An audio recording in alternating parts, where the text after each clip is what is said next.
अस्सलाम वालेकुम everyone, welcome to study zone with Sania. आज हम बात करेंगे सुल्तान अलाउद्दीन खिलजी के बारे में।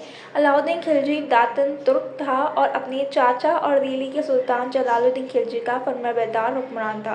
वो हिंदुस्तान का सुल्तान बनना चाहता था, लेकिन जब तक जलालुद्दीन खिलजी जिंदा थे वो ऐसा नहीं कर सकता था। और फिर हिंदुस्तान का सुल्तान बनने के लिए काफ़ी दौलत और बहुत बड़ा खजाना भी दरकार था। अपनी ख्वाहिश को पूरा करने के लिए अलाउद्दीन खिलजी ने एक अजीब व गरीब हरबा इख्तियार किया।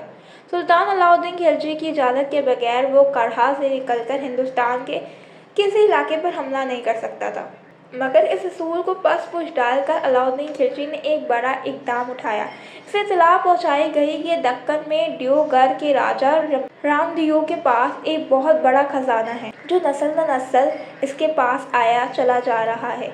ये भी कहा गया कि ये खजाना इतना बड़ा और बेशुमार है कि इससे पहले दिल्ली के किसी भी सुल्तान के पास इतना बड़ा खजाना नहीं था। चुनांचे अलाउद्दीन खिलजी ने वो खजाना हासिल करने का फैसला कर लिया। करहा में इसने अपनी तरफ से एक नायब मुकर्रर किया और 8,000 के लश्कर के साथ वो करहा से निकल कर डियोगढ़ की तरफ रवाना हुआ। डियोगढ़ रास्ते में बहुत दूर था और रास्ते जंगलात और दुश्वार गुजार इलाकों से गुजरता था, लेकिन अलाउद्दीन खिलजी ने इसकी कोई परवाह न की। हर सूरत में डियोगढ़ के राजा रामदियो का खजाना हासिल करने के लिए तला हुआ था। डियोगढ़ के राजा के पास भी एक बड़ा लश्कर था, मगर अलाउद्दीन खिलजी की खुशनसीबी के अपने 8,000 के लश्कर के साथ उसने डियोगढ़ के राजा पर फतह हासिल करी और डियोगढ़ के शहर और किला में दाखिल हो गया। इस फतह के नतीजे में अलाउद्दीन खिलजी के हाथ डियोगढ़ के राजा रामदियो की तरफ से 600 मन सोना, 7 मन मोती, 2 मन जवाहरात, जिनमें लाल याकूत, अलमास और ज़मर्द शामिल थे, 1000 में चांदी और 4,000 रेशमी कपड़ों के थान लगे मिले। इसके अलावा अनगिनत हाथी और हज़ारों की तादाद में घोड़े भी हासिल हुए।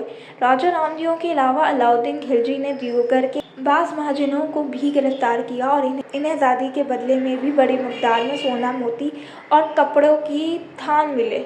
इस तरह अलाउद्दीन खिलजी के पास अपने चाचा जलालुद्दीन खिलजी से भी ज़्यादा दौलत इकट्ठी हो गई। इस दौलत के हासिल होने के बाद इसने अपने चाचा को धोखा देकर कत्ल करवाया। इस सूरत हाल को देखते हुए इसने अपने सलारों से मशवरा किया कि इस वक्त इसके सामने 2 तजवीज़ हैं, बताएं मैं किस पर अमल करूं। पहली तजवीज़ ये थी कि मैं लखनऊ या लखनौती यानी बंगाल की तरफ हमला करके वहाँ के इलाके पर कब्जा कर लूँ और अपनी ताकत में इजाफा करूँ। दूसरी तजवीज़ ये थी कि मैं करहा शहर में ही क़याम करके सल्तनत की बुनियाद मजबूत करूँ। अलाउद्दीन फ़िक्रमंद था, क्योंकि इसके चाचा का कत्ल तो वो कर चुका था, मगर जलालुद्दीन की बेवा मलक जहाँ और इसका बेटा दिल्ली में क़याम हुए थे, जबकि दूसरा बेटा जिसका नाम अरकल खान था वो मुल्तान का हुक्मरान था और इसके पास बड़ा लश्कर भी था। इस मौके पर अलाउद्दीन के एक सलार ने मशवरा दिया कि अरकल खान मुल्तान में क़याम पज़ीर है, क्योंकि जलालुद्दीन ने इसे सुल्तान का हुक्मरान मुकर्रर किया था। अब जहाँ तक अरकल खान का ताल्लुक है तो वो बहादुर जंगजू और लश्कर कशी हुक्मरानी के असूलों से वाकिफ़ है, लिहाजा तयशुदा बात यह है कि अरकल खान और इसकी माँ मलका जहाँ जलालुद्दीन खिलजी के खून का बदला लेने की कोशिश करें। ये लोग सबसे पहले मकतूल बादशाह के कातिलों को सज़ा देने की कोशिश करेंगे। इस सूरत हाल के पेश नज़र हमारी राय ये है कि हजूर फ़िलहाल करहा में ही क़याम रखें और अपने मुतफर्रिक लश्करों को यकजा करके एक बेहतर लश्कर तैयार करें। इस लश्कर का कमान किसी तरबियत याफ्ता सलार को सौंप दें और इसे पहले लखनौती की तरफ रवाना कर दें। ये कहते हुए वो सलार रुका और आगे कहने लगा कि लश्कर भेजने में किसी किस्म की ताख़ीर न की जाए, कि बरसात का मौसम शुरू होने वाला है और इसी बरसात के मौसम में लश्कर लखनौती की तरफ भेज देना मुनासिब होगा, ताकि ये लश्कर बंगाल के इलाके के फसाद को ख़त्म करके वहाँ आपकी हुकूमत को मजबूत कर सके। अगर अरकल खान दिल्ली से रवाना होकर हमारे लश्कर से जंग करने की कोशिश करता है तो फिर हम भी बाकी लश्करों के साथ लखनौती का रुख करके अरकल खान के साथ फैसला कुन जंग करेंगे। हिंदुस्तान का सुल्तान हुक्मरान बनने के लिए, क्योंकि अलाउद्दीन ने साजिश और फरेब का ज़रिया इख्तियार करके अपने चाचा जलालुद्दीन खिलजी को कत्ल करवाया था, लिहाजा ताजुल तख्त हासिल करने के लिए वो कोई भी कदम अपने सलारों और उमरा के मशवरे के बगैर नहीं उठाना चाहता था। अलाउद्दीन के चेस सलार ने मशवरा दिया कि लश्कर लखनौती की तरफ रवाना करना चाहिए। इसे तजवीज़ को अलाउद्दीन ने पसंद किया था। अभी वह बंगाल की तरफ लश्कर भेजने की तैयारी में मसरूफ़ था कि दिल्ली से इसके हमनवाओं ने इसे इत्तला दी कि मरहूम सुल्तान जलालुद्दीन की बीवी मलका जहाँ ने दिल्ली में मुकीम उमरा सलारों और अरकान सल्तनत के मशवरे के बगैर ही अपने छोटे बेटे कदर खान को सुल्तान रुकनुद्दीन इब्राहिम शाह का खिताब देकर दिल्ली के तख्त पर बिठा दिया है। अलाउद्दीन को ये खबर भी दी गई कि मलका जहाँ के इस अचानक इक़दाम से दिल्ली के तमाम उमरा और मालूम लोग सख्त रंजीदा हुए हैं और इनमें से बाज़ ने मलका के खिलाफ साजिशों के जाल बिछाना शुरू कर दिए हैं। ये खबर मिलने के बाद अलाउद्दीन ने अपनी राय बदल दी। पहले इसने अपने लश्कर को लखनौती भेजने का फ़ैसला किया था, अब इसने इरादा किया कि वो दिल्ली की तरफ चलेगा और हिंदुस्तान का बादशाह बनने के लिए फैसलाकुन कदम उठाएगा। इस मौके पर मकतूल सुल्तान जलालुद्दीन खिलजी की बीवी मलका जहाँ ने भी कुछ अजीब फैसले किए। इसने बड़ी बेतदबीरी से काम लेते हुए अपने छोटे बेटे कदर खान को रुकनुद्दीन का खिताब देकर बादशाह बना दिया, जबकि इसका बड़ा बेटा जो हुकूमत करने का हुनर जानता था, बहादुर भी था और आला दर्जे का सलार भी था, वो मुल्तान में मुकीम था, मगर इसका इंतज़ार न किया गया। मलका जहाँ ने ये कदम बड़ी जल्दी से उठाया था, इसलिए इसने अरकल खान को बुलाया न था। अगर इसने अरकल खान को बुलवा दिया होता तो इस वक्त तक कहीं कड़ाह से निकलकर अलाउद्दीन खिलजी दिल्ली के तख्त व ताज पर काबिज न हो जाता। लिहाजा दिल्ली में मुकीम सारे उमरा और सलारों को अपनी मुट्ठी में करने के लिए इसने अपने छोटे बेटे कदर खान को रुकनुद्दीन का खिताब देकर तख्त व ताज सौंप दिया। इसके बाद मलका जहाँ ने तेज़ी से कासिदा रवानगी में अपने बड़े बेटे अरकल खान को बुलवा लिया ताकि इसके हवाले तख्त व ताज संभाल कर हालात का मुकाबला किया जा सके। अगर ऐसा हुआ होता तो हिंदुस्तान की तारीख कुछ मुख्तलिफ होती। दूसरी तरफ मुल्तान में मुकीम जलालुद्दीन खिलजी के बड़े बेटे अरकल खान को जब ये खबर पहुंची कि इसकी मां ने इसके छोटे भाई कदर खान को रुकनुद्दीन का खिताब देकर तख्त पर बिठा दिया है, तो इसने अपनी मां के इस अचानक इक़दाम को नापसंद किया और मुल्तान में ही क़याम इख्तियार कर लिया और दिल्ली का रुख न किया। दूसरी तरफ अलाउद्दीन को जब ये मालूम हुआ कि अरकल खान मुल्तान में ही क़याम पजीर है, तो अलाउद्दीन ने तख्त व ताज पर कब्ज़ा करने का फ़ैसला कर लिया। करा से निकलकर दिल्ली का रुख करने से पहले अलाउद्दीन ने अपने सारे सलार और उमरा को अपने पास बुलाया और इन्हें बड़े बड़े ओहदे और खिताब से नवाजा। किसी को ज़फ़र खान, किसी को नुसरत खान, किसी को अली खान और किसी को अलपरसाला के ओहदे से नवाजा। इस तरह जो छोटे सलार थे इन्हें बड़े और अहम मनसब अता किए गए और इन्हें जागीर से नवाजा गया। अलाउद्दीन खिलजी के पास बेपनाह दौलत थी, लिहाजा इस दौलत के बलबूते पर इसने अपने उमरा और सुपर सलारों को खूब नवाजा और ये दौलत इसने दियोगढ़ के राजा राम दियो पर हमला करके हासिल की थी। इतनी बड़ी दौलत लेकर अपने लश्कर के साथ अलाउद्दीन खिलजी करा से दिल्ली की तरफ रवाना हो गया। अलाउद्दीन को यकीन था कि इसके पास ऐसी दौलत है जिसका शुमार ही नहीं, लिहाजा इस दौलत के बलबूते पर वो नाराज़ और खफा उमरा को भी खुश करके अपने साथ मिलाने में कामयाब हो जाएगा। इस बेशुमार दौलत का मालिक बनने के बाद अलाउद्दीन खुश भी था और करा से दिल्ली की तरफ सफ़र करते हुए रास्ते में भी इसने बड़ी फराखदिली दिखाई, अपने साथियों पर तरह तरह की इनायतें की। हर रोज़ अपने दरबार में बैठकर अपने एक सलार नुसरत खान के मशवरे के मुताबिक हर खास और आम से मुलाकात करता और इन्हें माल और दौलत से नवाजता। इसकी सखावत और बख्शिश का ये आलम था कि अशराफियों से भरी थैलियाँ और सामान से लदी ऊँटों की कतारें लोगों में तोहफे में दे देता था। हर हाल लोगों को नवाजने और इन्हें इनाम और कराम देकर अपने साथ मिलाने में अलाउद्दीन खिलजी किसी किस्म की कमी ना करता था। कुछ महक़क़ीन यहाँ तक लिखते हैं कि करा से दिल्ली का सफ़र करते करते रास्ते में जहाँ भी क़याम करता वहाँ सुबह शाम इसके खेमे के सामने एक तराजू लटका दिया जाता और इसमें 5 मन अशरफियाँ तोलकर लोगों में तकसीम कर दी जाती। अलाउद्दीन खिलजी के सखावत का चर्चा दूर दूर तक फैल गया और गर्दो नवाह के इलाकों से लोगों के लश्कर इसके पास जमा होने लगे। जब अलाउद्दीन खिलजी अपने लश्कर और दीगर हमराओं के साथ दिल्ली पहुंचा तो अलाउद्दीन खिलजी का मुकाबला करने के लिए दिल्ली से एक लश्कर निकला।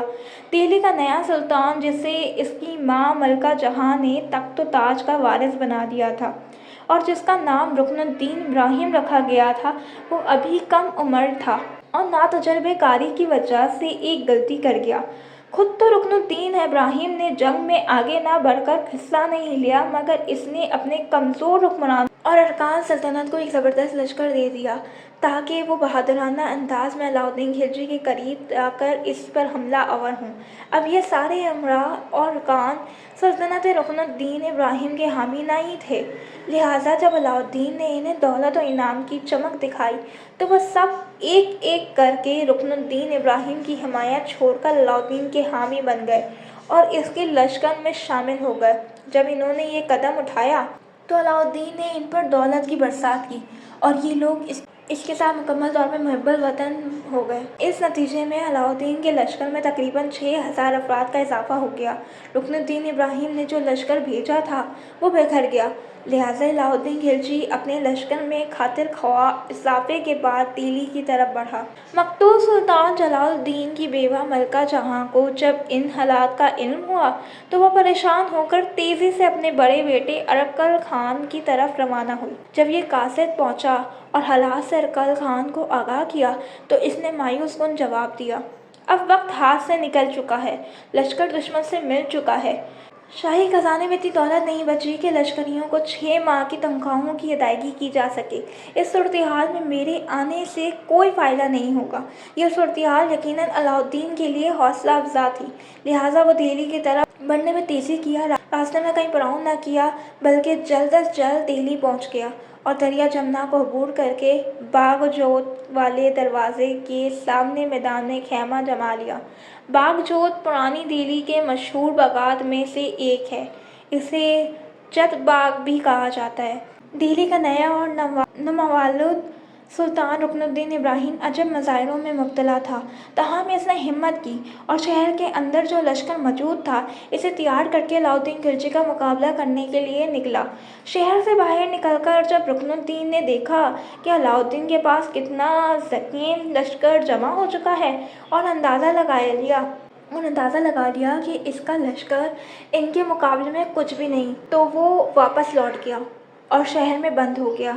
इस रात मकतूल सुल्तान जलालुद्दीन के बहुत से उमरा रुकनुद्दीन का साथ छोड़कर अलाउद्दीन के पास आ गए। अब रुकनुद्दीन के लिए बस फरार के सिवा कोई चारा न था, लिहाजा इसने अपनी माँ, बहनों और कुछ खजाना लेकर कुछ सलारों के साथ, जिनमें हबीब खान, कुतुब अलवी और अमीर जलाल नुमा शामिल थे, मुल्तान का रुख किया। अलाउद्दीन ने रुकनुद्दीन इब्राहिम से कोई नज़रिया नहीं रखा और इसकी रवानगी के बाद शहर के तमाम शरीफ अफराद की खिदमत में हाजिर हो गया।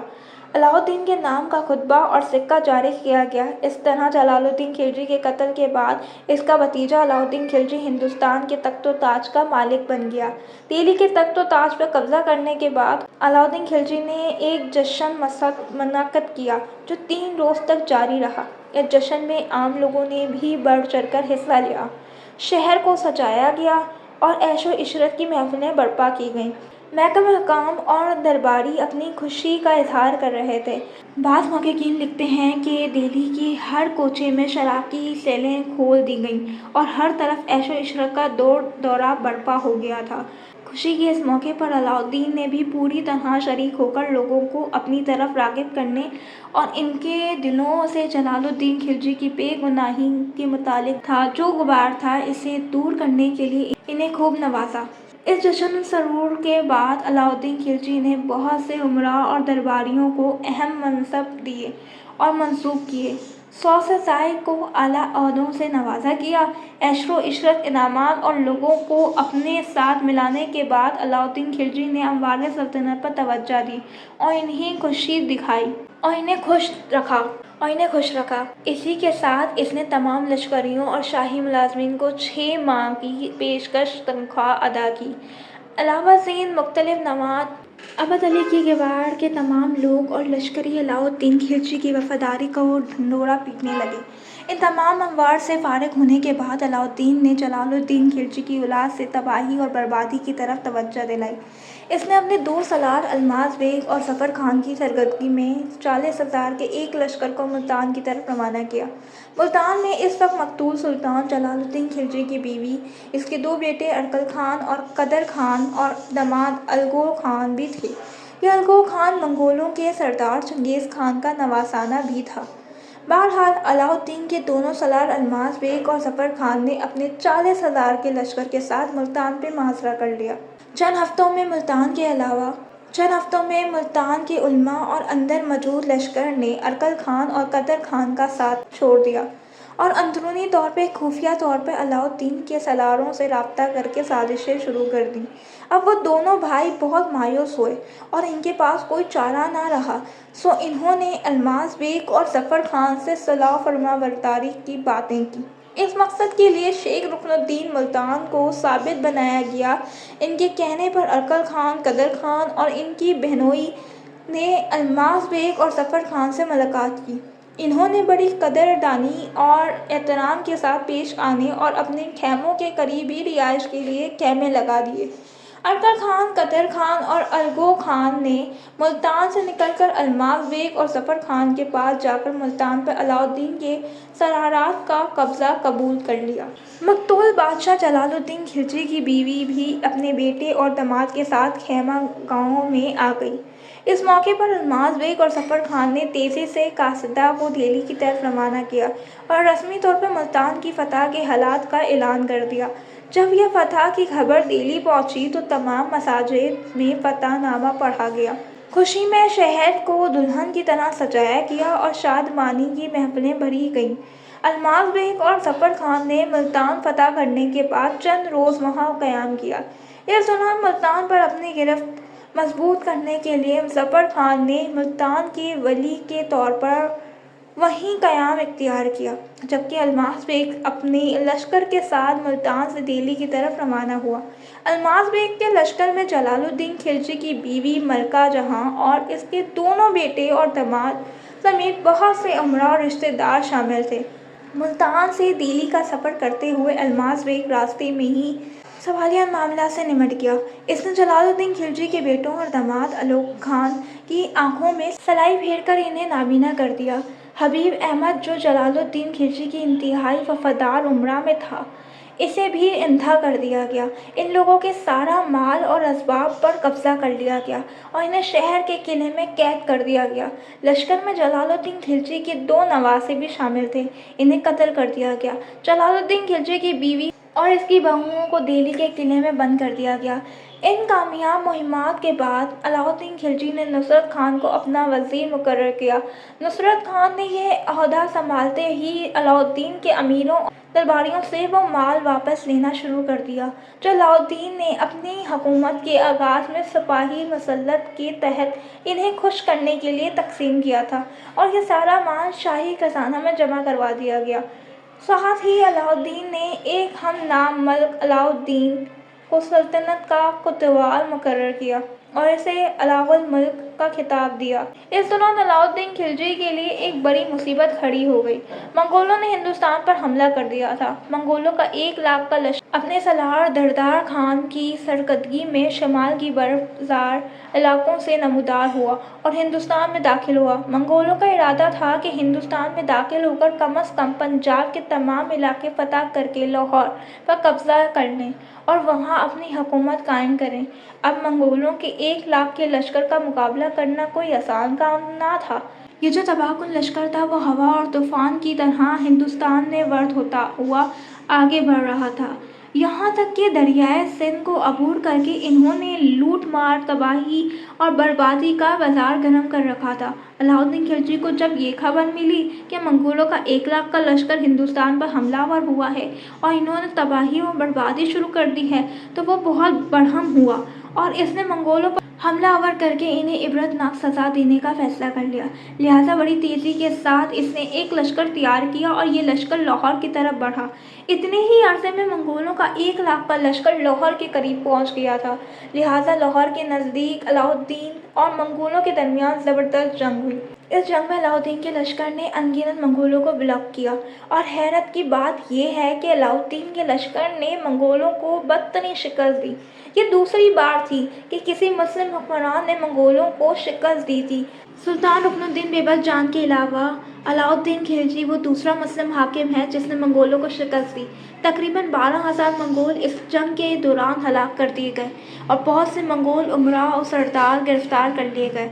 कैद शुदगान को इबरतनाक सज़ाएं देकर मौत के घाट उतार दिया गया। बाकी मंगोल जो हालात जंग से भाग निकले थे वहीं से वापस चले गए। मंगोल सरदारों और उमरा की बीवियों और बच्चे भी गिरफ्तार करके दिल्ली भिजवाए गए। मंगोलों को 1 लाख के लश्कर को शिकस्त देने से पूरे इलाके में अलाउद्दीन खिलजी के रुतबे और खौफ बैठ गया। जलालुद्दीन खिलजी की औलाद की गिरफ्तारी और इसके बाद मंगोलों की शिकस्त की वजह से चारों तरफ अलाउद्दीन खिलजी का बोलबाला हो गया और इसकी अजमत लोगों के दिलों में बैठ गई। आसपास के इलाकों के हुक्मरान अलाउद्दीन का नाम सुनते ही कांप उठते थे। अब सूरत हाल ये हो गई थी कि जहाँ भी अलाउद्दीन का लश्कर रुख करता, फतहाना कामयाबियाँ समेटता। इस कदर कामयाबियाँ हासिल करने के बाद अलाउद्दीन खिलजी ने एक और कदम उठाया। इसने इन उमराओं को सज़ा देना चाहिए जो जलालुद्दीन के कत्ल का मशवरा देने वाले थे और जिन्होंने जलालुद्दीन का साथ छोड़कर अलाउद्दीन के साथ मिलकर इसका साथ दिया था। अलाउद्दीन जानता था कि अगर ये लोग जलालुद्दीन का साथ छोड़ सकते हैं तो एक ना एक दिन ये मेरा साथ भी छोड़ देंगे और किसी और के हमनवा बन सकते हैं। ऐसे तमाम लालची, नामक्कार और अमीरों को गिरफ्तार कर लिया गया और बाज़ की आंखों में सिलाई करके इन्हें नाबीना कर दिया गया और बहुत से को मुख्तलिफ कौलों में कैद कर दिए गए। इन तमाम उमरा और अमलाक पर कब्जा करके तकरीबन 1 करोड़ रुपए शाही खजाना में जमा करवा दिए गए। जलालुद्दीन खिलजी की सिर्फ 3 उमरा को जिंदा रखा गया जिनमें कुतुबुद्दीन अलवी, मलिक नासिरुद्दीन और मलिक जलालुद्दीन शामिल थे। इनसे किसी किस्म की बदसलूकी नहीं की गई क्योंकि ये बड़े वफादार और बेजार उमरा थे और इन्होंने जलालुद्दीन खिलजी की औलाद के साथ वफादारी ही दिखाई। इन्होंने जलालुद्दीन खिलजी की औलाद से कभी बेवफाई नहीं की और ना ही इस मामले में अलाउद्दीन से कोई इनाम या मुआवजा लिया। इसी सबब ये तीनों रईस अपनी बाकी ज़िंदगी इज़्ज़त और आसूदगी के साथ गुजारते रहे। गद्दार उमरा की सज़ा देने, मंगोलों को इबरतनाक शिकस्त देना और सल्तनत के अंदरूनी हालात को काफ़ी हद तक बेहतर करने के बाद सुल्तान अलाउद्दीन खिलजी ने अपनी हुकूमत में इस्तेकाम पैदा करने का इरादा किया। चुनांचे 677 हिजरी के आगाज़ में इसने अपने सुपर सलार अल्माज़ बेग और नुसरत खान को एक बड़ी फौज के साथ गुजरात पर हमला के लिए रवाना किया। फौज रवाना होकर नटरोला और गुजरात के मुख्तलिफ इलाकों तक जा पहुँचे। इन इलाकों पर हमला करके फ़ौज ने न सिर्फ वहाँ की मजम्मत ख़त्म की बल्कि वसी पैमाने पर तबाही मचाते हुए इन्हें फतह भी कर लिया। गुजरात का राजा राय किरण शिकस्त खाकर अपनी जान बचाने के लिए दक्कन के हुक्मरान रामदेव के पास भाग गया। इस दौरान राय किरण की रानियों, खजाने और हाथियों समेत तमाम कीमती असासे अलाउद्दीन की फ़ौज के कब्ज़े में आ गए। राय किरण की रानियों में सबसे खूबसूरत और मशहूर कौल देवी थी जो बाद अलाउद्दीन खिलजी के हरम में शामिल हुई और इस्लाम कबूल कर लिया। कुछ अरसे बाद राय किरण ने रामदेव की मदद से गुजरात के एक इलाके बकला पर कब्जा किया और वहां अपनी फ़ौज के साथ आबाद हो गया। तमाम अलाउद्दीन की फ़ौज और इस मुहिम में पूरी तरह कामयाब रही। गुजरात की फतह के दौरान फ़ौज को एक बुत मिला जो सोमनाथ के मशहूर बुत से मुशाबत रखता था जिसे कभी सुल्तान महमूद गजनवी ने तोड़ा था। इस बुत को भी इस्लाम के नाम पर तोड़ दिया गया और बाद में इसे दिल्ली ले जाकर गलियों में घसीटा गया ताकि इसकी शान और शौकत लोगों के कदमों तले ढूंढ ली जाए। गुजरात पर कब्जे के बाद अलाउद्दीन की फ़ौज ने वहां से बेशुमार खजाना, सोना, ज़ेवरात और दीगर कीमती सामान हासिल किया और वापसी के सफ़र में काबा के इलाके से भी दौलत इकट्ठी की। इसी मुहिम के दौरान फ़ौज को एक गुलाम मिला जो बाद में सल्तनत दिल्ली में मलिक कफूर के नाम से मशहूर हुआ। जब फातेह फ़ौज वापसी पर राजपूताना के इलाके जालवार पहुंची तो माल गनीमत की तकसीम पर फौज के पास अफराद के दरमियान इख्तिलाफ पैदा हो गया। अल्माज बेग और नुसरत खान ने नज़्म ज़ब्त कायम रखने के लिए सख्ती से कार्रवाई की। इस वक्त फौज में 9 मुस्लिम मंगोलों की एक बड़ी तादाद शामिल थी, जिनका सरदार मोहम्मद शाह था। मोहम्मद शाह ने अंदरूनी साजिशों के जरिए कई लश्करों को अपने साथ मिला लिया और बगावत का मंसूबा बना लिया। इसने सबसे पहले अज़ीज़ुद्दीन को कत्ल किया, फिर अल्माज बेग के खेमे पर हमला किया। अल्माज बेग अपने खेमे के दूसरे दरवाजे से निकलकर नुसरत खान के खेमे में जा पनाह लिया। बागियों ने अलाउद्दीन के भतीजे को कत्ल कर दिया, मगर अल्माज बेग महफूज रहा। नुसरत खान ने फौरन जंग का नारा बुलंद किया। शोर गुल सुनकर बाकी फौज ये समझी कि जालवार के राजा ने हमला किया है, लिहाजा वो तेज़ी से जमा हो गई। जब हकीकत सामने आई कि ये बगावत अंदर से हुई है, तो वफादार सिपाहियों ने बागियों पर हमला करके बेशतर को हलाक कर दिया। बाकी भाग निकले। इसी तरह जालवार की बगावत ख़त्म हुई।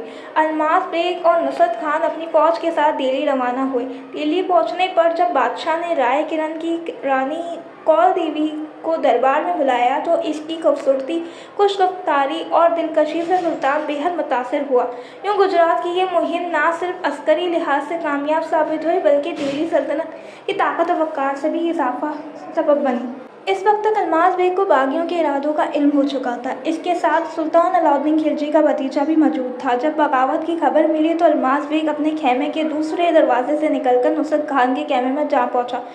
मॉर्गन महकम के मुताबिक अल्माज बेग महफूज रहे, इसलिए वो दुश्मनों के नरगे से निकल गया, बागी खेमे में दाखिल होने और अलाउद्दीन के भतीजे को कत्ल कर दिया। जब अल्माज बेग ने नुसरत खान को सूरत हाल से आगाह किया तो नुसरत खान ने फौरन जंग का नारा बुलंद किया। शोर को सुनकर फौज ये समझी कि जालवार के राजा या किसी बैरूनी दुश्मन ने हमला किया है। सिपाही तेज़ी से जमा हुए और लड़ाई के लिए तैयार हो गए। जब हकीकत खुली कि ये बगावत अंदर से हुई है, तो वफादार फौज ने बागियों पर हमला करके अक्सर को हलाक कर दिया। बाकी भागकर इस तरह जलवार की बगावत का खात्मा हो गया और अल्माज बेग नुसरत खान अपनी फ़ौज के हमरा दिल्ली रवाना हो गए। दिल्ली पहुंचने पर सुल्तान अलाउद्दीन खिलजी ने गुजरात की फतह के मौके पर गिरफ्तार होने वाली राजा राय किरण की रानी कौल देवी को दरबार में तलब किया। कौल देवी अपनी खूबसूरती, खुशगफ्तारी और दिलकश अंदाज बयान के बायस सुल्तान के दिल में उतर गई। सुल्तान ने इसके इखलाक और गुफ्तार से मुतासिर होकर इसे इस्लाम कबूल करवाया और अपने हरम में शामिल कर लिया। इसी मुहिम के दौरान अलाउद्दीन को एक गुलाम भी मिला जो बाद में मलिक कफूर के नाम से मशहूर हुआ। सुल्तान ने इस पर ख़ास इनायत की और वो रफ्ता रफ्ता सल्तनत की अहम तरीन उमरा में शामिल हो गया। बगावत करने वाले सलार को गिरफ्तार करके सख्त सज़ा दी गई। गुजरात की फतह के बाद अलाउद्दीन खिलजी की सल्तनत का दायरा जनूब की सिमत में वसी हो गया, लेकिन जल्द ही इसे एक नए खतरे मंगोलों का सामना करना पड़ा। पहला खतरा सिस्तान के इलाके से उठा, जहां एक मंगोल सरदार मिर्च ने फौज के साथ सिंध के शुमाली हिस्सों पर कब्जा कर लिया। इसी खबर से अलाउद्दीन सख्त बरहम हुआ और इसने अपने माहिर सुपर सलार ज़फ़र खान को फौज देकर मंगोलों के मुकाबले के लिए भेजा। ज़फ़र खान, जो मुल्तान का जागीरदार और एक तजर्बेकार जंगजू था, बड़ी जुर्रत और सलात के साथ शुमाली सिंध पहुंचा। वहां एक खूनरेज़ जंग हुई जिसमें ज़फ़र खान ने मंगोलों को इबरतनाक शिकस्त दी। तकरीबन 1700 मंगोल सिपाही गिरफ्तार किए गए और फतह के नारों के साथ दिल्ली वापस लौटा। कुछ अरसे बाद मंगोल सरदार दरदार खान का बेटा फताल ख्वाजा 2 लाख फौज के साथ हिंदुस्तान पर हमलावर हुआ। वो अपने वालिद की शिकस्त का बदला लेने और दिल्ली पर कब्जा करके सल्तनत कायम करने के इरादे से आया था। तहाँ पर रास्ते में किसी बस्ती या शहर को नुकसान पहुँचाए बगैर सीधा दिल्ली की तरफ बढ़ा। फताल ख्वाजा की पेशकदमी की खबर फैलते ही दिल्ली में खौफ और हिरासत फैल गया। लोग देहातों से भागकर शहर में पनाह लेने लगे, जिसके बायस आबादी में गैर मामूली इजाफा हुआ। खुराक की किल्लत पैदा हो गई और अशिया खुर्द-ओ-नोश की कीमतें आसमान को छूने लगीं। इसी नाजुक मौके पर अलाउद्दीन खिलजी ने अपने अमीरों और सलारों को इजलास बुलाया। कुछ ने जंग से गुरेज और मफाहमत का मशवरा दिया, मगर सुल्तान ने इनकी बुज़दिली पर सख्त नाराज़गी ज़ाहिर की। इसने कहा कि बड़े बादशाहों को जंग से खौफ ज़ेब नहीं देता। सुल्तान ने फ़ौरन तैयारियां शुरू कर दी। इसने शहर के खजाने की हिफाजत अलाउल मुल्क के सुपुर्द की। तमाम दरवाजे बंद करा दिए गए और खुद 3 लाख घोड़ सवारों और 2700 हाथियों की फौज लेकर दिल्ली से रवाना हुआ। मंगोल फौज और दिल्ली की फौज नुमा के मैदान में आमने सामने हुई।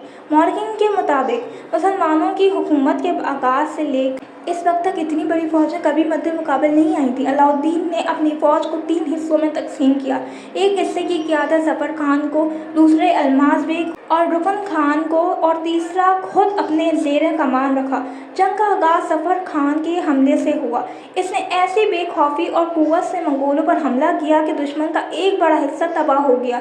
इसकी बहादुरी देखकर अलाउद्दीन और दीगर सुपरसलारों ने भी यलगार कर दी। मैदान जंग मंगोलों की लाशों से भर गया और दुश्मन को बड़ी तरह पसपा होना पड़ा। कताल ख्वाजा ने ज़फ़र खान को पैगाम भेजा कि अगर वो अलाउद्दीन को छोड़ दे तो इसे इससे ज़्यादा इज्जत और मर्तबा दिया जाएगा, मगर ज़फ़र खान ने वफादारी निभाते हुए इनकार किया। जंग के दौरान ज़फ़र खान दुश्मन को नरगे में आ गया। मंगोलों ने घोड़ों की टांगें काट दी और वो गिरकर जाम शहादत नोश कर गया। ये मार्का अलाउद्दीन खिलजी की सबसे बड़ी कामयाबियों में शुमार होता है। इस जंग के बाद दिल्ली सल्तनत के रोब दबदबा न सिर्फ मंगोलों बल्कि पूरे खित्ते में कायम हो गया। गुजरात और मंगोलों के खिलाफ शानदार फतूहात के बाद सुल्तान अलाउद्दीन खिलजी फतह के नशे में न रहे, बल्कि वो फातिहीन की शानदार वापसी के बाद दिल्ली वापस लौट आए। दिल्ली में जश्नी तकरीबात मुनक्किद की गईं और जिन अमायद और सुपरसलारों ने जंग में गैर मामूली बहादुरी का इज़हार किया था, इन्हें आला एजाज़ात से नवाजा गया। इसके बरखिलाफ में रहनुमा मैदान जंग से फरार होकर शहर में दाखिल हुए। इन्हें अलाउद्दीन ने अवामी रस्म के तौर पर गधे पर बिठाकर शहर में घसीटा ताकि इनकी बुज़दिली को रुस्वा किया जा सके। तक पर फायज होने के बाद अलाउद्दीन खिलजी को मुसलसल कामयाबियाँ हासिल हुईं और दौलत और शौकत में इजाफा होता चला गया। लेकिन इन्हीं कामयाबियों और आहिस्ता आहिस्ता इसके जहन में आरज़ुएं कबरी और बुलंद और सोचों को जन्म दिया गया। वो अक्सर महफिल शराब में अपने मकसद का इजहार करता और बेहुदा ख्यालात पर गौर व शुबात करता कि अगर वो अल्माज़ बेग, ऐलब खान और नुसरत खान जैसे अमायद की मदद से कोई नया मजहबी निज़ाम कायम करे तो इसका नाम क़यामत तक बाकी रहेगा। इसी तरह इसने सल्तनत के खजाने, हाथियों और घोड़ों की कसरत देखकर ये ख्याल भी दिल में बिठा लिया कि वो दिल्ली की हुकूमत किसी मोतबर हाकिम के सुपुर्द कर दे और खुद सिकंदर आज़म के मानिद मलिक खरसान, मारवा अनहार और तुर्किस्तान तक जाकर फतूहात हासिल करे। इसने हत्ता के रोम, फारिस, इराक, शाम और अफ्रीका के इलाकों को भी अपने फतूहात में शामिल करने के इरादे ज़ाहिर किए। ये सब ख्याल इसके गुरूर और तकब्बुर और अपनी कामयाबियों के नशे का नतीजा थे। अलाउद्दीन की ये सोच महज आरा और ख्यालात तक महदूद न रही, बल्कि इसने सकून पर अपने मकसद कंधा करवाने और नए मजहबी और सियासी अज़ाइम की तक़वियत की कोशिशें भी कर दी। ताहम अक्सर महफिलें और दरबारी इसके इन बेजा इरादों के खिलाफ खामोश रहते या हल्के अंदाज में इसका तमस्कुर उड़ाते थे, क्योंकि वो जानते थे कि ये ख्यालात हकीकत पसंदीदा या मुमकिन नहीं। दूसरी जानिब अवाम और उलमा इन ख्यालात से परेशान थे और दुआ करते थे कि बादशाह दीन में साबित कदम रहे। एक अहम वाक़या उस वक्त पेश आया जब अलाउद्दीन के कोतवाल अलाउल मुल्क के नाम से मशहूर और एक कड़ा पक्का मुसलमान था, बादशाह के इन ख्यालात पर शदीद एतराज़ किया। अलाउल मुल्क निहायत दीनदार था और आम तौर पर बादशाह की मजलिस में कम ही हाजिर होता था। एक रोज़ जब महफिल शराब में बादशाह ने अपने इरादे और नए मज़हब के क़याम की बात की तो अलाउल मुल्क ने खुलकर अपने एतराज़ का इजहार करने की हिम्मत की। अलाउल मुल्क ने मशवरा दिया कि अगर वो बादशाह की हकीकत वाज़ह करके दलाइल पेश करना चाहता है तो बेहतर होगा कि महफिल के बाकी अफराद बाहर भेज दिए जाएं ताकि वो बिला खौफ हकीकत कह सके। शरीयत इलाही वही पर मबनी है और मनसब नबूवत हज़रत मोहम्मद सल्लल्लाहु अलैहि वसल्लम पर ख़त्म हुआ। किसी भी बादशाह का ये हक़ नहीं कि वो नया मज़हब मुतारिफ़ कराए। ऐसा इक़दाम पूरे मुल्क में फितना और इख्तिलाफ पैदा करेगा और मुसलमानों में इंतशार का सबब बनेगा। अलाउल मुल्क ने वाज़ेह तौर पर कहा कि बादशाह की खुशनुदी के लिए हक़ को छुपाना नाकाबिल कबूल है और अब मौत करीब है तो वह सच कहने से नहीं डरेगा, चाहे इसके नतीजे में इसे बादशाह की नाराज़गी का सामना करना पड़े। इस मक्कार और सरही नसीहत ने अलाउद्दीन की हवास को झंझोड़ा और महफिल में मौजूद बास इमा व शायरे करने वालों की ज़ुबानी खामोशी को तोड़ा। अलाउल मुल्क ने बादशाह को समझाया कि नया मज़हब या तख्त की फरसुदा ख्वाहिशात न सिर्फ इस्लामी उम्मत के लिए ख़तरनाक हैं बल्कि खुद सल्तनत सल्तनत के इस्तेकाम को भी तहवारा कर देंगी। यूँ अलाउल मुल्क की ये नसीहत एक संग मेल साबित हुई। इसने बादशाह को इस खतरे से आगाह किया जो रियासत, मजहब और अवामी अमन के लिए लाहक था। अलाउल मुल्क का मशवरा और इस पर अमल। कुछ देर तक कोतवाल अलाउल मुल्क ने तकरीर जारी रखी। इसने कहा कि वसी और अरीज सल्तनत के लोग सिकंदर आज़म से खुश रहते थे क्योंकि वो अपनी राया की रोजी रोटी और बहबूद को अपना फ़र्ज समझता था। अगर आप भी अपनी नीयत और शराफत का पुख्ता यकीन रखते हैं जैसा कि सिकंदर के ज़माने में हुआ करता था, तो आपकी नीयत दुरुस्त है और आपकी मुखालफत बजा नहीं हो सकती। यह सुनकर कोतवाल अलाउल मुल्क ने तौक़ुफ़ किया। अलाउद्दीन ने अपने नाम अली कोतवाल की तकरीर गौर से सुनी और फिर अर्ज़ किया कि अगर इसने आपकी बताई हुई रुकावटों का लिहाज करना शुरू कर दिया तो फिर वो दुनिया फतह करने के इरादे से दस्तबरदार हो जाएगा और दिल्ली के तख्त पर ही बैठ जाएगा।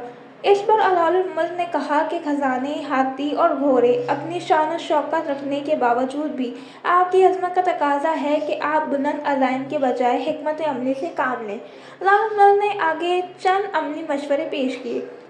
जनूबी इलाकों में दर्जन फिर कलीदी शहरों और इलाकों पर मजबूत मुहिम चलाई जाए।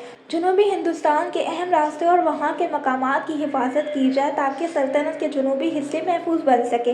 मंगोल हमलों का मुस्तकिल खतरा ख़त्म करने के लिए सरहदी किलों ख़ुसूसन दीबापुर और मुल्तान जैसे अहम मकामात को मजबूत कर दिया जाए और इनकी मुस्तकिल निगरानी रखी जाए ताकि मंगोलों के रास्ते बंद हो जाएं। अलाउल मुल्क ने कहा कि अगर ये दोनों मुहिम्मात कामयाब हो जाएं तो आप पुरअमन तरीके से अपने दारुल हुकूमत में हुकूमत चला सकते हैं और काबिल एतमाद उमरा को दूर दराज इलाकों में भेज कर अपनी शान और शौकत पर परचम बुलंद कर सकते हैं।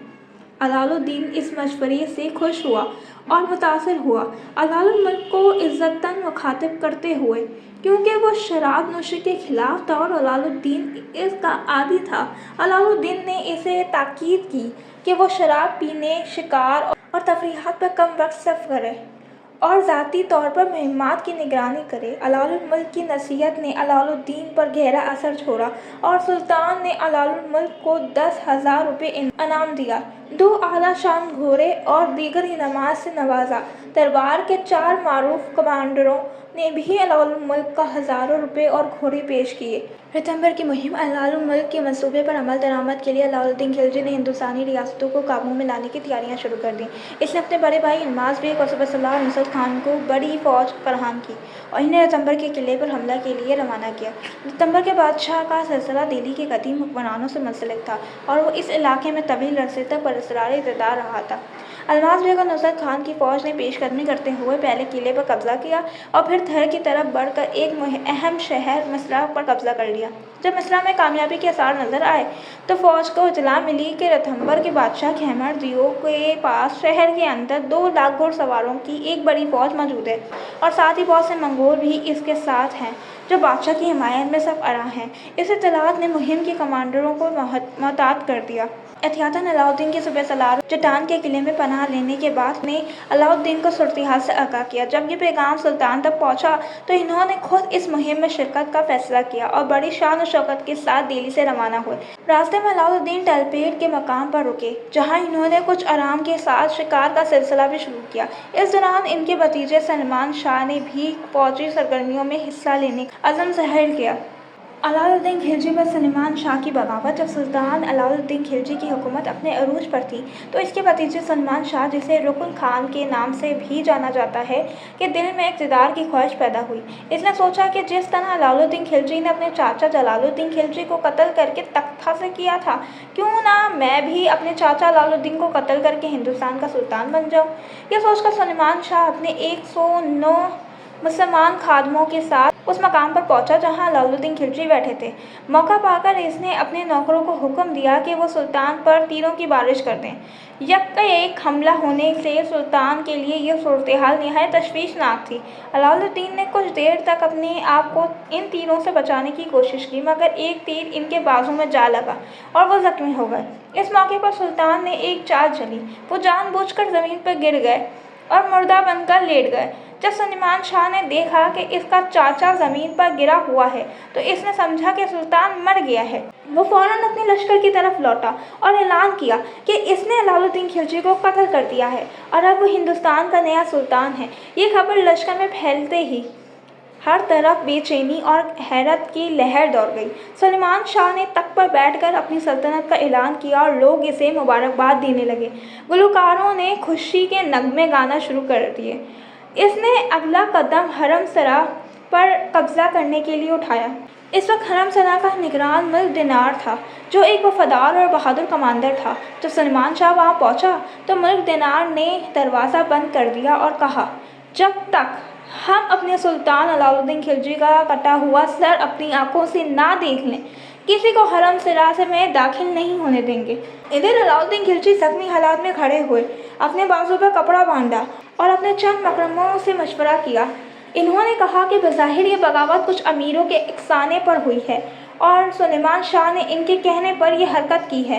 एक मुखलिफ मशीर ने सुल्तान से अर्ज़ किया, आली जनाब, आपको कहीं जाने की ज़रूरत नहीं है। फ़ौज में सुलेमान शाह का असर अभी मजबूत नहीं हुआ। आप शाही कैंप में वापसी चलें। जैसे ही फ़ौज आपको ज़िंदा देखेगी सब आपके गिर्द जमा हो जाएंगे और सुलेमान शाह तन्हा रह जाएगा। सुल्तान को ये राय पसंद आई, लिहाजा वो फ़ौरन अपने कैंप की तरफ रवाना हुए। रास्ते में जो सिपाही इन्हें देखता वो इनके साथ हवा देता। देखते ही देखते खबर फैल गई कि अलाउद्दीन खिलजी जिंदा है। ये सुनते ही पूरी फौज इनकी गिरद जमा हो गई। जब सुलेमान शाह जो तख्त पर बैठा था ने ये मंजर देखा तो समझ गया कि अब इसकी बगावत नाकाम हो गई है। वो फौरन घोड़े पर सवार होकर अफगानपुर की जानिब भाग निकला। अलाउद्दीन ने फौरन अपनी फौज का एक दस्ता इसके ताक़ुब में भेजा। वो लोग सुलेमान शाह को गिरफ्तार करके लाए और सुल्तान के हुक्म पर इसका सर कलम कर दिया गया। पूरे लश्कर में इसका सर फिराया गया ताकि दूसरे बागियों को इबरत हो। यूं अलाउद्दीन खिलजी के कत्ल की ये साजिश नाकाम हुई। दीगर बगावतें। अलाउद्दीन खिलजी कुछ दिन इलाज के बाद थंबर पहुँचे, जहाँ इनके भाई अल्मास बेग पहले से मास्टर किए हुए थे। सुल्तान की आमद से फ़ौज में नया जोश पैदा हुआ और हमले तेज़ हो गए थे।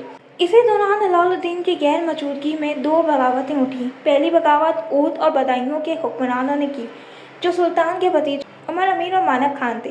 दोनों ने अपने लश्करों के साथ बादशाह के खिलाफ इन बगावत बुलंद किया। अलाउद्दीन को जब इसकी खबर मिली तो इन्होंने वहाँ के अमाल को खत लिखकर हुक्म दिया कि फ़ौरन इस बगावत को कुचल दिया जाए। हुक्म मिलने पर ही अमाल ने सख्त हमला करके बागियों को शिकस्त दी, इन्हें गिरफ्तार किया, सुल्तान के हुजूर पेश किया गया। अलाउद्दीन ने पहले दोनों को जलावतन किया, फिर बगावत के जुर्म में इन्हें कत्ल करवा दिया गया। हाजी मौला की बगावत। इसी दौरान दिल्ली में हाजी मौला नामी शख्स ने बगावत का आगाज़ किया। वो सुल्तान जलालुद्दीन के अहद में दिल्ली का पुलिस अफसर रह चुका था। अलाउद्दीन खिलजी जब रितंबर के मासरे में मसरूफ़ थे तो वो अपने वफादार कोतवाल अल-मुल्क को साथ ले गए। इनकी गैर मौजूदगी से फ़ायदा उठाते हुए हाजी मौला ने दिल्ली पे कब्जे की साजिश तैयार की। उसने कायम मकाम कोतवाल को फरेब देकर बाहर बुलाया और कत्ल कर दिया। फिर ये खबर फैलाई कि ये कत्ल खुद सुल्तान के हुक्म से हुआ है। बाद अज़ां इसने शहर के दरवाज़ों पर अपने पहरेदार मुकर्रर कर दिए और किले पर कब्ज़ा करने की कोशिश की, मगर किले का महाफ़ज़ अयाज़ खान चल्लाक और वफादार सिपाही था। जब हाजी मौला ने इसे धोखे से बुलाने की कोशिश की तो अयाज़ खान ने इनकार किया और अपने दस्ते के साथ मुकाबला करने की तैयारी कर ली। यह दिल्ली में भी यह बगावत नाकाम रही और सुल्तान अलाउद्दीन खिलजी की हुकूमत एक बार फिर मुस्तकम हो गई। जब हाजी मौला ने हालात का जायज़ा लिया तो इसने देखा कि सल्तनत के नज़्म व नस्क में खलल है और दिल्ली का किला कमज़ोर दिफाई हालात में है। इसने मौका गनीमत जानकर बगावत करने का फ़ैसला किया। इसके एक करीबी दोस्त ने भी इस साजिश में इसका साथ दिया और दोनों ने किला पर कब्जा करने का मंसूबा बनाया। जब किला के महाफ़िज़ अयाज़ खान ने बाहर आने से इनकार किया तो हाजी मौला ने बराह रास्त हमला करने का हुक्म दिया। इसने किले पर कब्जा करने के बाद वहाँ मौजूद कैदियों को आज़ाद किया और इन्हें अपने साथ मिला लिया। इस तरह इसके साथियों की तादाद बहुत ज़्यादा बढ़ गई। اس کے بعد حاجی مولا نے خود کو دہلی کا حکمران ظاہر کیا اور سلطان شمس الدین التمش کی نسل سے تعلق رکھنے والے ایک شخص کو تخت نشین کر دیا تاکہ اپنی حکومت کو جائز رنگ دے سکے۔ جب علاؤ الدین خلجی کو حاجی مولا کی بغاوت کی اطلاع ملی تو وہ سخت رنجیدہ ہوا، مگر اس نے دانش مندی سے کام لیتے ہوئے یہ خبر عوام میں عام نہ ہونے دی۔ اس وقت وہ رتھمبر کے محاصرے میں مصروف تھے، اس لیے اس نے خاموشی سے محاصرہ مزید تیز کر دیا۔ دوسری جانب سلطان کا وفادار امیر حمید الدین اسی وقت دہلی میں موجود تھا۔ جب اسے بغاوت کا علم ہوا تو وہ نہایت غمگین ہوا۔ اس نے فیصلہ کیا کہ وہ حاجی مولا کے خلاف کارروائی کرے گا۔ وہ اپنے چند ساتھیوں اور بہادر بیٹوں کے ہمراہ چھپتے چھپاتے دہلی کے دروازے سے باہر نکلا اور شہر کے گرد و نواح سے علاؤ الدین کی حامیوں کو جمع کرنا شروع کیا۔ جب ایک بڑی تعداد میں نوجوان مسلمان اور وفادار سپاہی اس کے ساتھ ہو گئے تو وہ واپس دہلی آیا اور غزالی دورہ کے راستے شہر میں داخل ہوا۔ جلد ہی اس کا سامنا حاجی مولا اور اس کے پیروکاروں سے ہوا۔ دونوں طرف زبردست جنگ چھڑ گئی۔ جنگ کے دوران حمید الدین نے بے مثال بہادری کا مظاہرہ کیا۔ وہ اپنے گھوڑے سے اتر کر حاجی مولا پر جھپٹا، اسے گھوڑے سے نیچے گرایا اور زمین پر پٹک کر اس کے سینے پر بیٹھ گیا۔ حاجی مولا کے ساتھیوں نے اپنے سردار کو بچانے کی کوشش کی، مگر حمید الدین کے جان باز سپاہی ان پر غالب آ گئے۔ آخرکار حمید الدین نے حاجی مولا کا سر قلم کر دیا اور بغاوت کا خاتمہ کر دیا۔ باقی سردار کے انجام کے بعد اس نے اس شخص کو بھی قتل کر دیا جسے حاجی مولا نے تخت پر بٹھایا تھا۔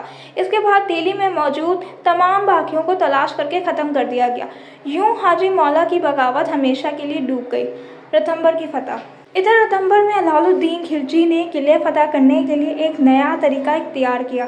اس نے اپنی فوج کو حکم دیا کہ وہ اپنی ریت سے بھری بوریاں جمع کر کے قلعے کے قریب ڈھیر کریں تاکہ ایک مصنوعی ٹیلہ بن جائے۔ اس چال سے اس کی فوج بلندی پر پہنچ گئی اور قلعے پر کامیاب حملہ کیا۔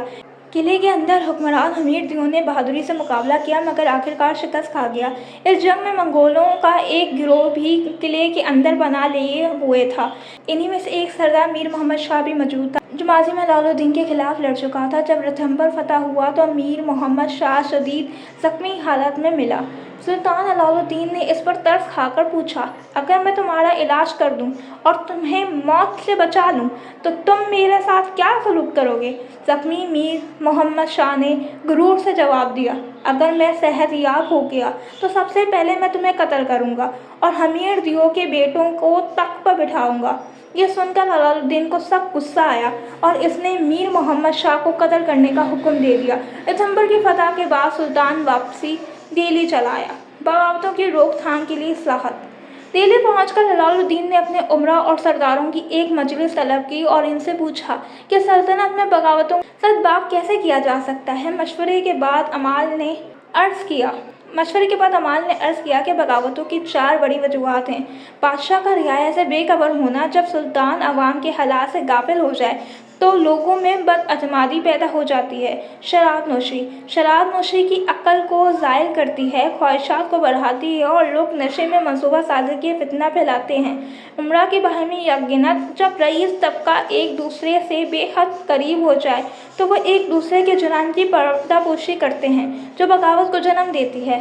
مال و دولت کی غیر مساوی تقسیم، جب کچھ لوگوں کے پاس ضرورت سے زیادہ دولت آ جائے تو وہ حد سے بڑھ جاتے ہیں اور سلطنت پہ قبضے کی خواہش پیدا کر لیتے ہیں۔ یہ باتیں سلطان کو پسند آئیں اور اس نے انہیں عملی طور پر نافذ کرنے کا فیصلہ کیا۔ خفیہ نظام اور عوامی نظام۔ علاؤ الدین نے ہر شہر اور علاقے میں مخبر مقرر کیے تاکہ وہ رعایا اور امراء کی حرکات کی اطلاع دیتے رہیں۔ اس نے خفیہ نظام اتنا مؤثر بنا دیا کہ درباری امراء رات کو اپنے گھروں میں جو بات کرتے اس کی اطلاع صبح سلطان تک پہنچ جاتی۔ جب کوئی رئیس بادشاہ کے دربار میں حاضر ہوتا تو سلطان اسے اس کی گزشتہ رات کی گفتگو سنا دیتا، جس سے سب میں خوف و احتیاط پیدا ہو گئی۔ نتیجتاً لوگ ایک دوسرے سے بات کرنے سے کترانے لگے اور سلطنت میں امن امان قائم ہو گیا۔ راہداریاں محفوظ ہو گئیں۔ تاجر رات کے وقت بھی بے خوف سفر کرتے۔ دہلی سے بنگال، گجرات، سندھ، کابل اور کشمیر تک راستے محفوظ ہو گئے۔ چوری ڈکیتی اور لوٹ مار تقریباً ختم ہو گئی۔ شراب نوشی پر پابندی۔ علاؤ الدین نے شراب نوشی کے خلاف سخت اقدامات کیے۔ اس نے خود شراب پینا چھوڑ دیا۔ سلطنت بھر میں شراب نوشی پر مکمل پابندی لگا دی گئی۔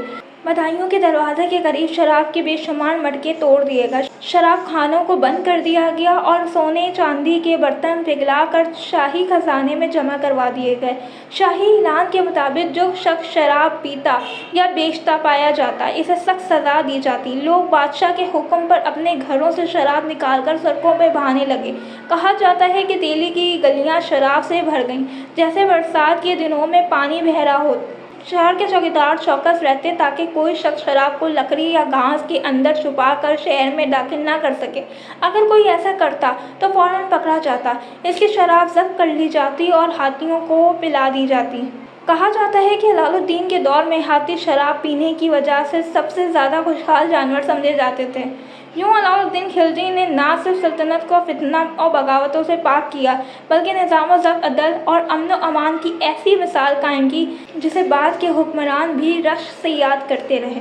अलाउद्दीन खिलजी की इस्लाही इक़दामात और शराब नोशी के खिलाफ सख्त अहकामात। इन तमाम हिफाजती इक़दामात, बहादुरी और गैर मामूली कोशिशों के बावजूद अगर कोई शख्स किसी न किसी बहाने या होशियारी से शहर में शराब लाने में कामयाब हो जाता तो वह जल्द ही मकबरों के ज़रिए पकड़ा जाता और इसे कैद के साथ साथ सख्त ज़िल्लत और रुसवाई का सामना करना पड़ता। ऐसे तमाम अफराद हमेशा खुफिया एजेंटों की निगरानी में रहते थे। अलाउद्दीन ने जब देखा कि कुछ लोग अभी भी शराब नोशी से बाज नहीं आ रहे, तो इसने इस बुराई के खात्मे के लिए मज़ीद सख्त इक़दामात का फैसला किया। इसे बधाई दरवाजे के बाहर एक गहरा कुआं खुदवाने का हुक्म दिया। जब कुआं मुकम्मल हो गया तो बादशाह ने हुक्म दिया कि जब कोई शराब पीते, बेचते या खरीदते हुए पकड़ा जाए, इसे गिरफ्तार करके इस कुएं में फेंक दिया जाए। चुनांचे जब भी कोई शख्स शराब के कारोबार में मुलव्वस पाया जाता, इसे फौरन गिरफ्तार करके कुएं में डाल दिया जाता। अक्सर कैदी इस सख्त सज़ा के बाइस वहीं जान से हाथ धो बैठते थे और जो किसी तरह जिंदा बच निकलते वो उम्र भर के लिए शदीद जिस्मानी अमराज में मुब्तला हो जाते। इन इक़दामात के साथ ही अलाउद्दीन ने खुफिया जासूसी के निज़ाम को मज़ीद मजबूत किया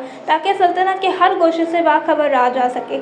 इसके बाद बादशाह ने शराब नोशी के खिलाफ सल्तनत भर में मुकम्मल पाबंदी आयद कर दी। फिर इसने एक नया शाही फरमान जारी किया जिसके तहत उमरा और दरबारियों को बादशाह की इजाज़त के बगैर एक दूसरे से मेल जोल रखने से मना कर दिया गया। इसके अलावा एक दूसरे के यहाँ दावत या ज़ियाफ़त का एहतमाम भी ममनू करार दे दिया गया। इस फरमान पर फौरी अमल दरामद किया गया, जिसका नतीजा ये निकला कि उमरा और दरबारी एक दूसरे के लिए अजनबी बन गए। इसी तरह दरबारी साजिशों और बगावतों के इम्कानात भी ख़त्म हो गए।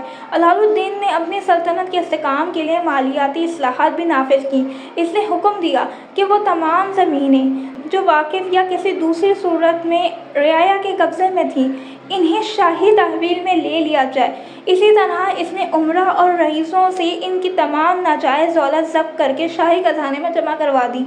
इसी पॉलिसी के नतीजे में उमरा की दौलत और ताकत में वाज़ेह कमी आई और वो आम जिंदगी गुजारने पर मजबूर हो गए। अवाम भी अपनी रोज़ी रोटी के हसूल में मसरूफ़ हो गई और यूँ बगावत या फसाद के लिए इनके पास वक्त न बचा। ये इस्लाहात नाफिज करने के बाद अलाउद्दीन ने सल्तनत में ऐसा निज़ाम कायम करने का इरादा किया जिससे इंसाफ और मसव्वत को फ़रोग़ मिले और कमज़ोर और ताकतवर सब एक जैसे कानून के ताबे हों। बादशाह ने फैसला किया कि ज़मीन की पैदावार का नस्फ हिस्सा शाही खजाने में जमा किया जाए और ये कानून उमरा और सरदारों से लेकर आम रियायत तक सब पर यकसा तौर पर लागू हो। जो सरदार अपने हक में इजाफी ज़मीन या पैदावार रखते थे, इनसे भी वो रकम वापस लेकर खजाने में जमा करा दी जाती। इस तरह हम लोगों को 2 भैंसें, 2 गायें और 12 घोड़े तक रखने की इजाज़त दी गई ताकि वो अपनी गुजर बसर बेहतर तरीके से कर सकें। इन इक़दामात के नतीजे में सल्तनत में अदल, नज़म और ज़ब्त और अमन व अमान की फ़ज़ा कायम हो गई। उमरा की सरकशी का खात्मा हुआ, रियाया मुतमईन हुई और अलाउद्दीन खिलजी का दौर एक मजबूत, मुनज़्ज़म और बाइख्तियार हुकूमत की अलामत बन गया। अलाउद्दीन खिलजी की माली, समाजी और मजहबी इस्लाहात इक़दामात। अलाउद्दीन खिलजी ने अपनी सल्तनत में नज़्म व ज़ब्त कायम करने के लिए मुतअद्दिद सख्त कवानीन नाफिज किए। बकरियों के अलावा दूसरों जानवरों रखने पर पाबंदी आयद कर दी गई। हत्ता कि आम रियाया को भी 2 भैंसों, 2 गायों और 12 बकरियों से ज़्यादा मवेशी रखने की इजाज़त न थी। मज़ीद ये कि जानवर पालने वालों से इनके जानवरों की तादाद के मुताबिक चराई टैक्स वसूल किया जाने लगा। इन इक़दामात के नतीजे में बहुत से आम ज़मींदार और काहिल तबका अपने पेशे से महरूम हो गए। गाँव के चौधरियों और मखियों की ज़िंदगी अजीरन बन गई। जो लोग पहले शान और शौकत, ऐशो इशरत और दौलत के मज़े लूटते थे, इनके घर की औरतें दूसरे उमरा के घरों में काम काज करके रोज़ी रोटी कमाने लगीं। बाज़ मौरखीन का कहना है कि ज़मीन की पैमाइश और मवासलात और मुनसिफाना वसूली का जो निज़ाम बाद में शेर शाह सूरी ने बाकायदा तौर पर कायम किया, इसकी बुनियाद दरअसल अलाउद्दीन खिलजी ने रखी थी, और ये इसी की ज़हानत और बसीरत का नतीजा था। अगरचे अलाउद्दीन नाखवांदा था, लेकिन इसकी सियासी बसीरत निहायत बुलंद थी। वो बाज़ औक़ात ये राय ज़ाहिर करता कि बादशाहत और हुक्मरानी के मामला सिर्फ बादशाह की अक्ल और तदबीर से ताल्लुक़ रखते हैं और इनका शरीयत इलाही से कोई बराह रास्त ताल्लुक़ नहीं। इसके नज़दीक उलमाए दीन का काम सिर्फ ये था कि वो मजहबी मुकदमात का फ़ैसला करें, ख़ानदानी झगड़ों को हल करें और इबादत के तरीक़े बताएं। अलाउद्दीन ने एक तवील अरसे तक इसी नज़रिए पर अमल किया और शरीयत के असूलों को सियासी अमवार में दखल न दिया। ताज्जुब की बात यह है कि बड़े बड़े उलमा और काजी इससे मुलाकात के लिए आते, मगर किसी ने भी इसके नज़रिए की इस्लाह की कोशिश न की। ताहम जब अलाउद्दीन ने जासूसी का निज़ाम कायम किया, शराब नोशी पर पाबंदी लगाई और सख्त सज़ाएँ नाफिज की, तो इसकी तबीयत में संजीदगी और गौर व फिक्र के आसार पैदा हुए। जब दरबारी इत्तलात और उमरा की हरकत और सकनात की रिपोर्ट्स इसके सामने पेश की जाने लगीं, तो इसने इन्हें खुद पढ़ने का इरादा किया। इस मकसद के लिए इसने न सिर्फ पढ़ना लिखना सीखा, बल्कि फ़ारसी किताबों का मुताला भी शुरू कर दिया। वक्त के साथ साथ इसकी सोच में नुमायाँ तब्दीली आई। इसने उलमा और काजियों को नेक नीयत, दियानतदारी, खालिस दिल के लोग समझना शुरू किया। नतीजतन वो कभी कभार उलमा की मजलिसों में शरीक होने लगा और इनसे दीनी और समाजी मसाइल पर बातचीत भी करने लगा। एक दिन जब अलाउद्दीन खिलजी अपनी सल्तनत के काजी मसलुद्दीन के पास बैठा था, तो इसने फरमाया, मैं तुमसे चंद अहम मसाइल पूछना चाहता हूँ। चूँकि अलाउद्दीन ने ज़िंदगी में कभी किसी आलिम से दीनी गुफ्तगू नहीं की थी, इसलिए काजी मसलुद्दीन के दिल में खौफ पैदा हो गया। वो समझने लगे कि शायद बादशाह इन पर किसी इल्ज़ाम की बना पर सख्त कार्रवाई करने वाला है। घबराहट के आलम में काजी साहब ने हाथ जोड़कर अर्ज़ किया, जहाँ पनाह, मुझे ऐसा महसूस हो रहा है कि मेरा अंजाम करीब है। इसलिए बेहतर है कि आप सवाल करने के बजाय अपने दरबारियों को मेरा सर कलम करने का हुक्म दे दें। अलाउद्दीन ने यह सुनकर मुस्कुराया और पूछा, काजी साहब, आपको मुझसे इतना खौफ क्यों है? काजी ने मौतबाना अंदाज में जवाब दिया, जहाँ पनाह, अगर मैं आपके सवालों के जवाब सच्चाई से दूं और वो आपकी मर्ज़ी के खिलाफ निकल आएँ, तो मेरा ज़िंदा रहना मुश्किल हो जाएगा। लेकिन अगर खुशनुदी शाह के लिए गलत जवाब दूं और बाद में दूसरे उलमा से इसकी तस्दीक कर ली जाए, तो मैं झूठा साबित हो जाऊंगा, और दोनों सूरतों में मेरा अंजाम एक ही है। यह सुनकर अलाउद्दीन हंस पड़ा और कहा, काजी साहब, मैं तुमसे जो भी सवाल करूंगा, तुम इसका जवाब इस्लामी शरीयत के मुताबिक दो। यकीन रखो, सच बोलने से तुम्हें कोई नुकसान नहीं पहुँचाएगा। इसके बाद बादशाह ने काजी से मुख्तलिफ शरई सवालात किए। काजी मसलुद्दीन ने नहायत इत्मीनान और दीनी इल्म के मुताबिक जवाब दिया। अगर कोई शख्स मुसलमानों की तौहीन करे, तो इस पर सब्र और तहम्मुल से काम लिया जाए, और अगर किसी पर कर्ज हो तो अदायगी में किसी किस्म की कोताही न बरती जाए।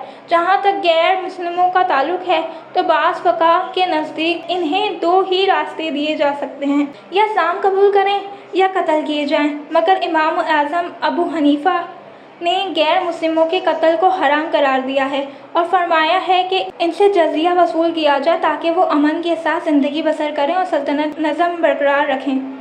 ये सुनकर अलाउद्दीन मुस्कराया और कहा, काजी साहब, आपने जो कुछ फरमाया वो कुरान और सुन्नत के ऐन मुताबिक है। मैंने भी अपनी अक्ल और तदबीर से यही फैसला किया है कि गैर मुस्लिमों के साथ इंसाफ और नज़म।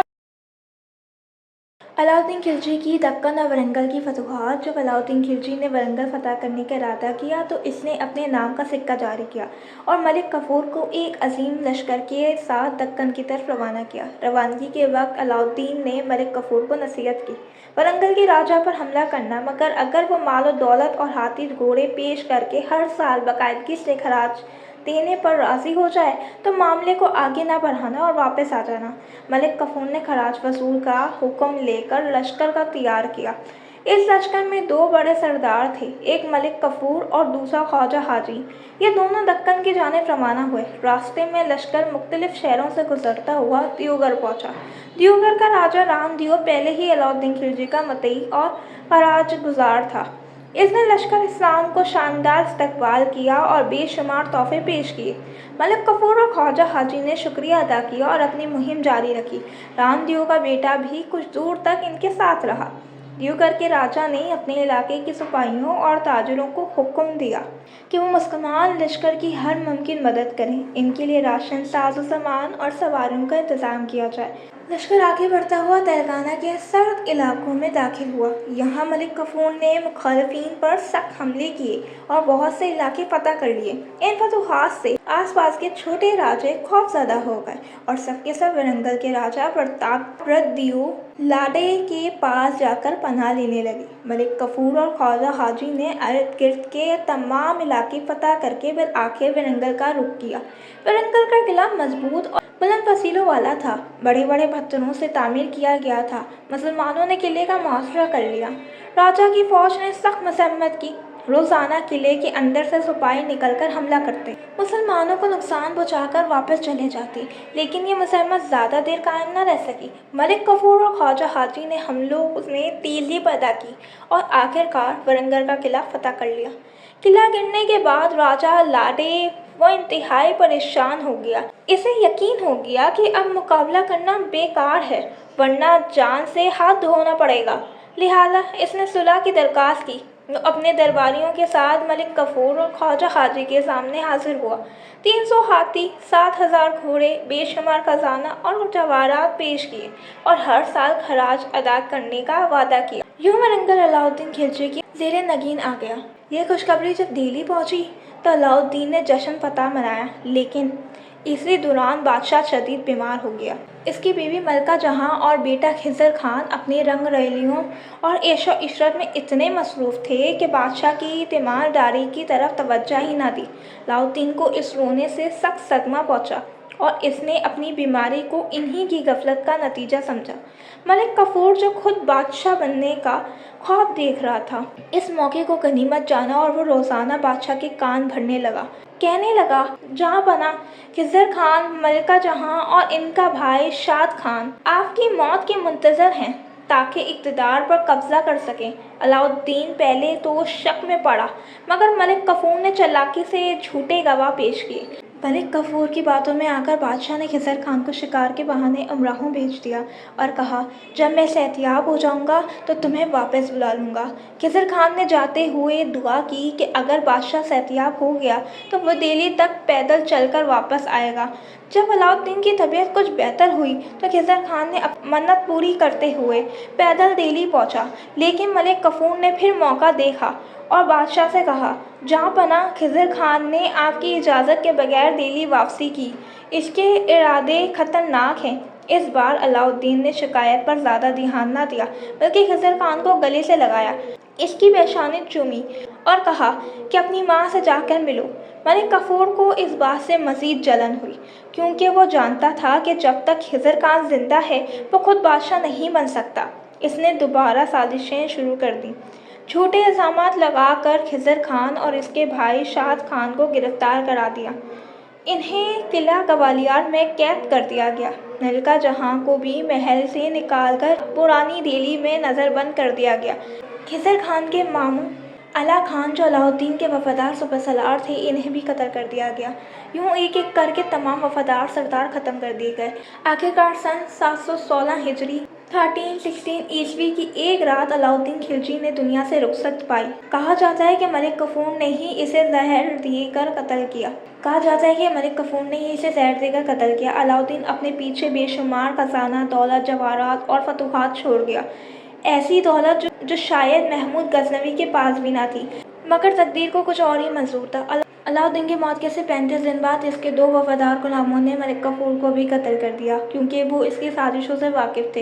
यूँ जुल्म का अंजाम इसके अंजाम को पहुंचा और तक दिल्ली दोबारा अलाउद्दीन खिलजी के बेटे के हिस्से में आया। नाज़रीन, उम्मीद करती हूँ कि आपको अलाउद्दीन खिलजी की ये तारीख सीरीज़ पसंद आई होगी। अगर वीडियो अच्छी लगी हो तो कमेंट्स में अपनी राय का इज़हार ज़रूर करें। If you enjoyed this journey, don't forget to like, share and subscribe because more amazing stories from history are on the way. Stay curious, stay inspired, and I'll see you in the next video.